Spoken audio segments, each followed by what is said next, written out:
అంటే ఈ అంశాలను అన్నింటినీ తెరపైకి తీసుకొచ్చి మీరు దీన్ని మీ రాజకీయ మనుగడ కోసం రాజకీయంగా ఎదగడం కోసం వాడుకుంటున్నారని నేనంటే మీరేమంటారు?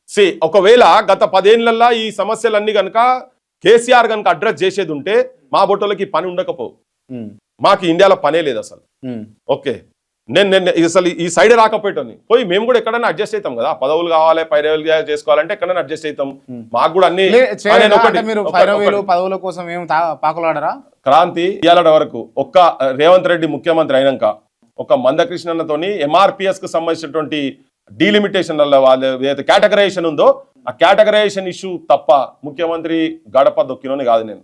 అంటే ఇప్పుడు సిచ్యువేషన్ వచ్చింది కాబట్టి ఒక విషయం అడగాలి. మీరు రాజ్యసభలో సంథింగ్ ఎమ్మెల్సీ ఏదో ఒకటి రెండిట్లలో ఒక పైరవి పెట్టిరు ముఖ్యమంత్రి గారికి అని చెప్పేసి విన్నా. నిజమే? బక్వాస్ అబ్బా, అదంతా బక్వాస్. నాకు కావాలనుకుంటే వస్తుంది, అది బక్వాస్ అదంతా. నేను అందుకే ఈ మధ్యలో ఎందుకు అంటే ఇన్ని ఏళ్ళ సంది మీరు అంటే గట్టిగా మాట్లాడితే కార్పొరేటర్ కూడా కాలేకపోయారు. దానికి కారణం ఏంది? అని నిలబడతాము. ఎప్పుడో 2001 లా నడిచింది. ఇప్పుడు అవసరం అనుకుంటే నేను ప్రజల దగ్గర అనుకోలేదా ఇట్లా? డెఫినెట్ గా నేను నాకు పెద్ద అంటే దాని మీద ఏదో కావాలి ఆడ కూర్చోవాలని ఒకటే. నేను ఇంట్లో ఒకటి చెప్తా, మీ నాన్నగారు మాజీ మంత్రివర్యులు అంటే ఖచ్చితంగా ఆ లెగసీ ఉంటది, ఖచ్చితంగా ఆ వారసత్వాన్ని ముందుకు తీసుకుపోవాలన్న థాట్ ప్రాసెస్ ఉంటది.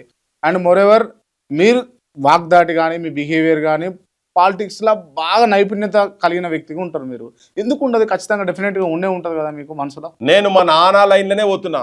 మా నాన్న అధికారాన్ని ప్రజలకు ఉపయోగపడేటట్టు ఎట్లా చేయాలో అట్లా చేసిండు. తన సర్పంచ్ నుంచి మంత్రి అయ్యే వరకు కూడా. మంత్రి అయినాక నేను ప్రజలకు ఏం చేయలేకపోతున్నా అని రాజీనామా చేసి బయటకు వచ్చిండు. తర్వాత తనకు తగ్గట్టుగా రాజకీయ పార్టీ రాలేదు, ఆ వ్యవస్థ రాలే, కానీ ప్రజల గురించే పని చేసుకుంటా, తెలంగాణ గురించే పని చేసుకుంటా, కింది కులాల గురించి అనగబడుతున్నటువంటి జాతుల గురించి పని చేసుకుంటూ చేసిండు.